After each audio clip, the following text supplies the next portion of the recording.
राज्यसभेसाठी राष्ट्रवादीकडून राजेंद्र जैन यांना संधी। राष्ट्रवादीच्या बैठकीमध्ये एकमतानं निर्णय झाल्याची तटकरेंची माहिती, तर भुजबळ नाराज नसल्याचंही स्पष्टीकरण। प्रफुल्ल पटेल मंत्री छगन भुजबळ यांच्या भेटीला राज्यसभेवरून भुजबळ नाराज असल्याची चर्चा। उपमुख्यमंत्री एकनाथ शिंदे आज दिल्लीच्या दौऱ्यावर। दिल्लीमधील शिवसेनेच्या राष्ट्रीय कार्यकारिणीच्या बैठकीसाठी शिंदे दिल्लीला रवाना। नवी दिल्लीमध्ये इंडिया आघाडीची आज महत्त्वाची बैठक। उद्धव ठाकरेंची बैठकीला व्हर्च्युअली उपस्थिती। खासदार संजय राऊत यांची माहिती, तर डीएमके ऐवजी टीव्हीकेचे प्रतिनिधी उपस्थित राहणार का, याकडे लक्ष। नाशिक विधान परिषदेचा तिढा आज सुटण्याची शक्यता। महायुतीकडून गोकुळ गीते, प्रसाद हिरे यांच्या मनधरणीचे जोरदार प्रयत्न। दोन्ही उमेदवारांनी निर्णयासाठी वेळ मागितल्याची माहिती। मंत्री चुकत असेल तर ठोकून काढा। गोंदियातल्या कार्यक्रमात बच्चू कडू यांचा महायुती सरकारलाच घरचा आहे।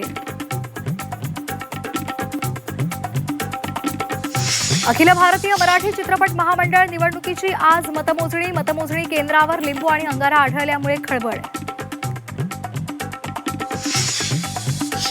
नीट पेपर फेर परीक्षेसंदर्भात एनटीएकडून विशेष खबरदारी।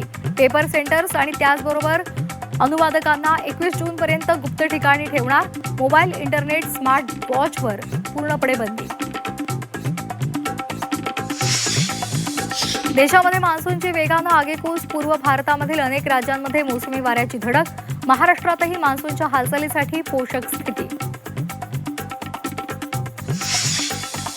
पुढील 2 दिवस राज्यातील 25 जिल्ह्यांना पावसाचा येलो अलर्ट। विजांच्या कडकडाटासह जोरदार पाऊस बरसणार। राज्याला सतर्कतेचं आवाहन। राज्यामध्ये 15 जूनपर्यंत पावसाची शक्यता कमीच। पेरण्यांची घाई करू नका, मुख्यमंत्री फडणवीसांचं शेतकऱ्यांना आवाहन। तर राज्यातील 353 पैकी 181 तालुक्यांवर दुष्काळाचं सावट। मुंबईमध्ये आजपासून टँकर चालकांचा संप। भूजल उपशासंदर्भात नव्या नियमांमुळे टँकर चालक आक्रमक। आधीच पाणी कपात असताना टँकर बंद असल्यामुळे मुंबईकरांची चिंता वाढली।